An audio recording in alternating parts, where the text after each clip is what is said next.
আসসালামু আলাইকুম। রমজানের সারাদিন ক্লান্তি দূর করতে আজকে হাজির হয়েছি 3 ধরনের শরবত রেসিপি নিয়ে।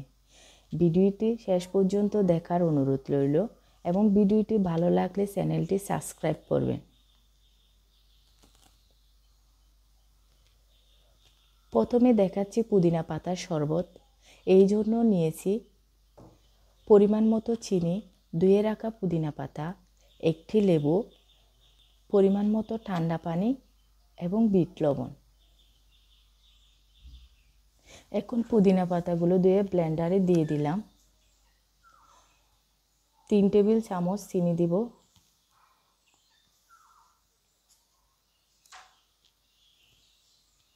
এক চামচের থেকে কম বিট লবণ দিলাম।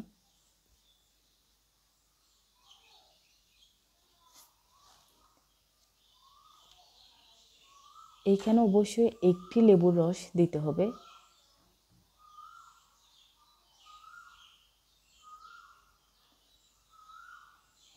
তার সাথে দিয়ে দিলাম 2 গ্লাস ঠান্ডা পানি।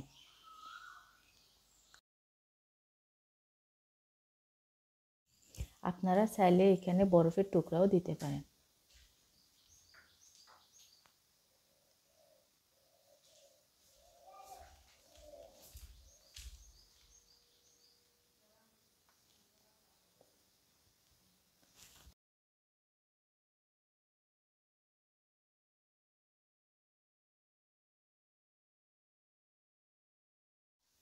ব্লেন্ড করা হয়ে গেলে একটি চাকনির সাহায্যে ছেঁকে নিলে শরবত রেডি হয়ে গেল।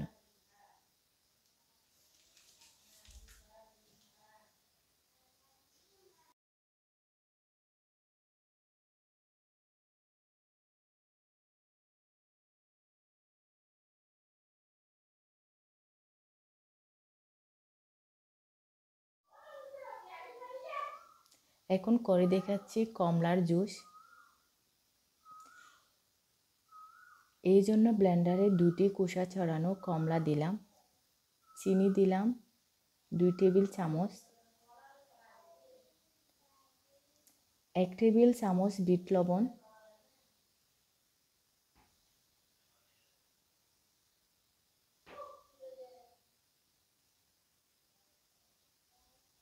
এক গ্লাস ঠান্ডা পানি দিলাম।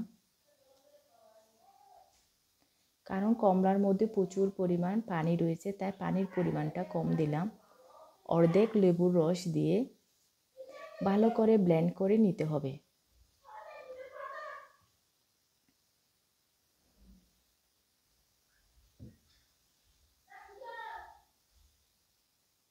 ব্লেন্ড করা হয়ে গেলে এখন ছাঁকনির সাহায্যে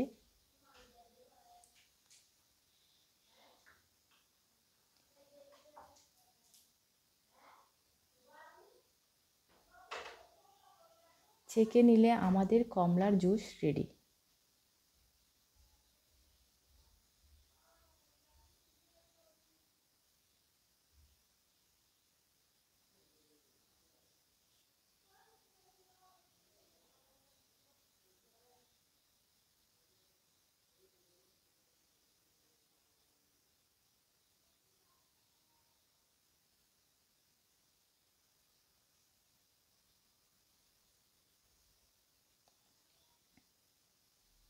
এখন তৈরি করে দেখাবো আনারের শরবত।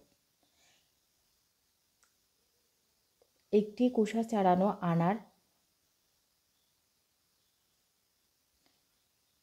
3 টেবিল চামচ চিনি। আনারের শরবতে চিনির পরিমাণ একটু বেশি দিতে হয়। অর্ধেক লেবুর রস দিলাম।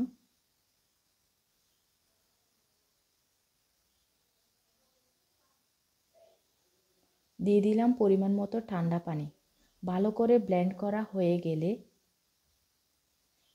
একটি চাকনির সাহায্যে ভালো করে ছেঁকে নিতে হবে।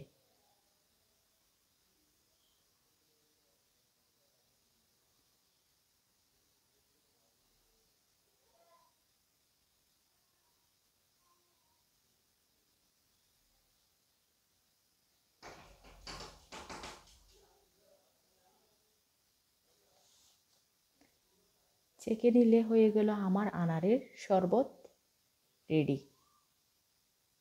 আজকে আমি আপনাদের 3 ধরনের শরবত রেসিপি আপনাদের সাথে শেয়ার করেছি।